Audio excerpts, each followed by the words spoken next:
Standing behind me is the trees that we dropped, gosh, weeks and weeks ago. And we're finally going to take care of these and get them out of here. We're going to continue to weed eat, which Lee is already starting to do over in this area, because over in that area is where our next garage is going to go. So we need to clear the land, we need to level it as best we can, and then we can start putting the platforms for the garage build. And that's the next build. Of course, we haven't finished the cottages completely. They are sealed, but we still have a lot of trim to do, and we still have the painting to do. But we're not going to be doing that today. We're going to just start doing all this cleanup. And it's so surprising how fast the grass grows. And obviously, like everybody in their own yards, you got to keep up on that yard work.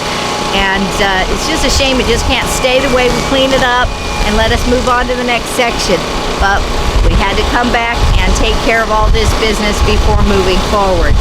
But I'm gonna get busy on those trees while Lee's weed eating the yard.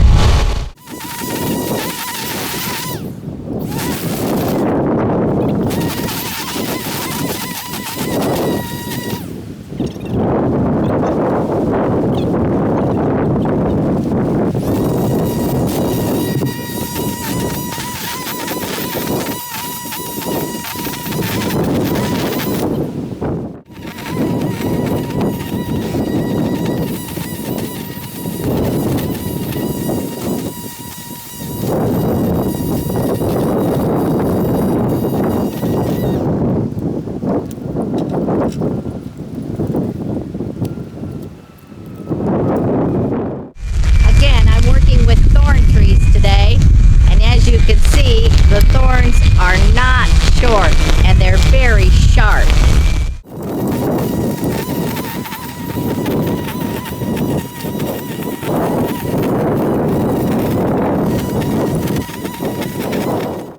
Look at this thorn. Pretty long, huh? These aren't even the longest we've seen. The longest we've seen have equaled Lee's hand, and his hand is huge. So they're pretty something. That's why I said that when we can't leave any little branches over here, because these thorns, and then there's these little ones that poke off the side like this, and they pop tires and whatnot. And so we have to be very careful with the thorn trees. And I'm going to throw this over there in my haystack. I keep calling them thorn trees, but if you've been following us for a while, you know that these are honey locust trees. And the honey locust trees are the ones that have the big thorns. And I guess there's a couple of types of honey locust trees out here, because the thorn clusters are different on different trees. And then we also have the bodark tree. The bodark tree has little tiny thorns. I guess you shouldn't say tiny, because the rose bushes and the vines have tiny thorns, but these have little thorns. The honey locusts have big thorns. The honey locusts also have clusters of thorns that grow off the trunks on some of the trees, probably male or female. And then there's other kinds. There's some that are like these right here. They kind of have a redness to them. Not all of them have this redness. So I'm not real sure what the difference is, but I do know that they all hurt. So I'll be back to work.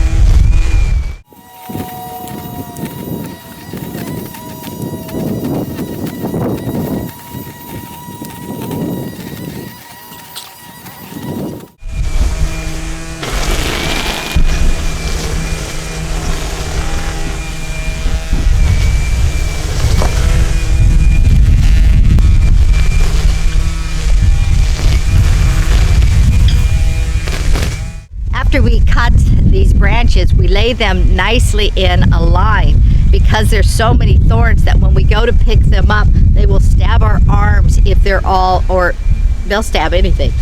So we try to keep them nicely in a line so we pick up small groups of them and put them where they need to go, and to protect ourselves. And so you'll see us putting things in stacks that are just perfectly aligned. That's the reason why.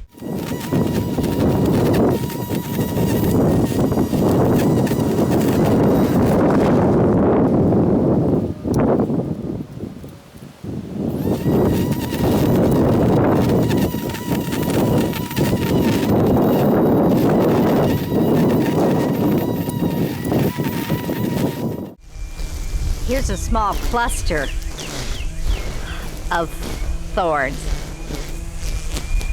I broke a couple of them off, but the clusters are really thick with thorns. Let's see, you can see that?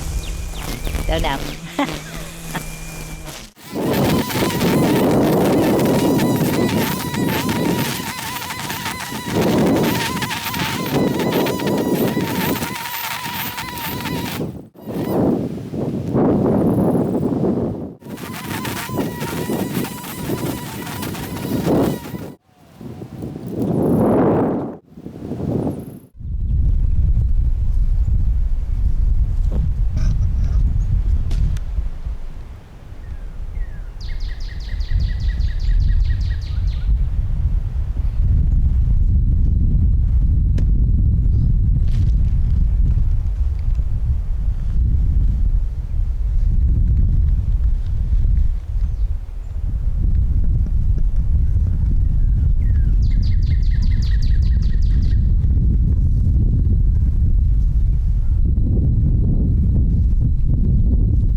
Okay, moving the stack of branches over to the center over there, building another burn pile. It's the way to get rid of them.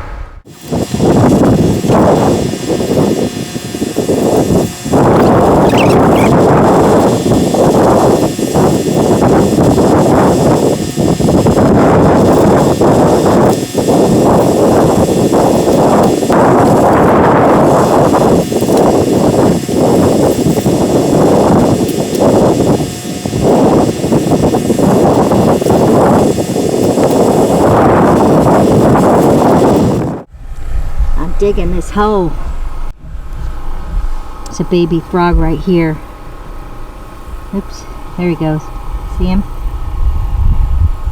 Here's a baby frog right here.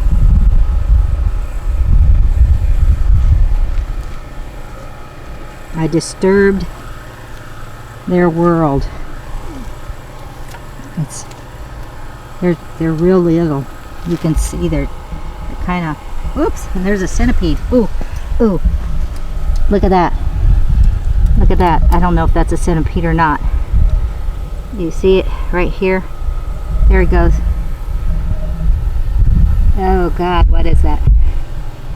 It's got a lot of legs and he moves really fast. Well, he went down in a hole. He found a hole. This used to be an ant pile. And so we killed off the ants, and I guess these things found home there. Okay. I'm going to stop digging that hole. I kind of starting to feel guilty about killing off those babies and whatever that thing was. So I'm going to lightly cover the hole back up. And not with the dirt. It was a mound. I took the top off. But soft, good dirt too. It's not like this clay stuff. It's really cool. So the ants have processed this dirt, so it's really cool. But also the shovel just sunk right in there really fast. I mean, no weight, just boom, and dirt came out. Unfortunately, I have disturbed baby frogs, and so I'm going to just stop that. He's still moving the stack.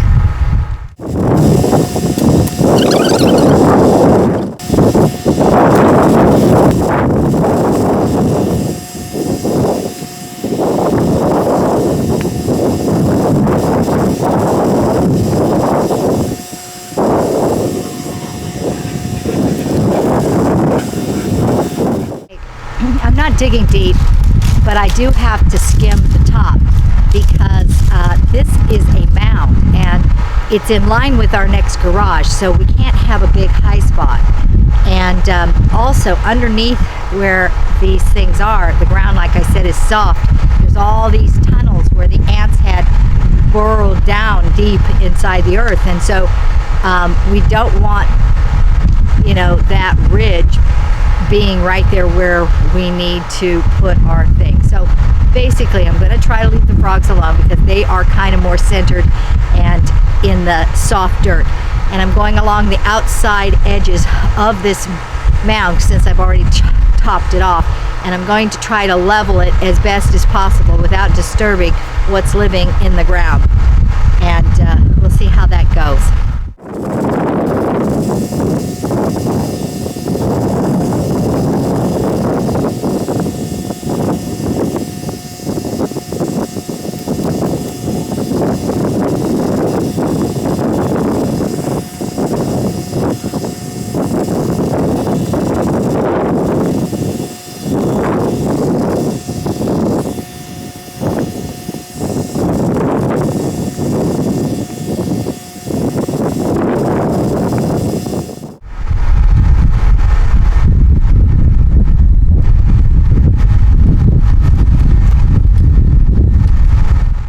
Okay, took down the mound as best I can. Took the dirt over here and put it in a low spot. And then I still have this stack of hay stuff that I was working on months ago, but they had a bunch of ants inside, so I put a bunch of ant killer and said I'd come back to it. Never did get back to it. So I'm gonna get back to it now.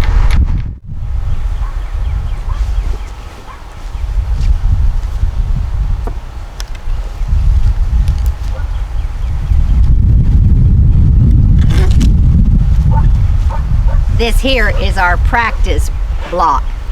We were trying to see if Lee used an air gun thing to shoot the nails in through the wood, if it would split the brick. It did not, but now we have a piece of wood stuck to this big block, and we just keep moving it here and there. Eventually we'll get it separated. Lee says he can get a blade in there and cut that that nail and separate the two. But until then, just gonna toss it aside like we've been doing.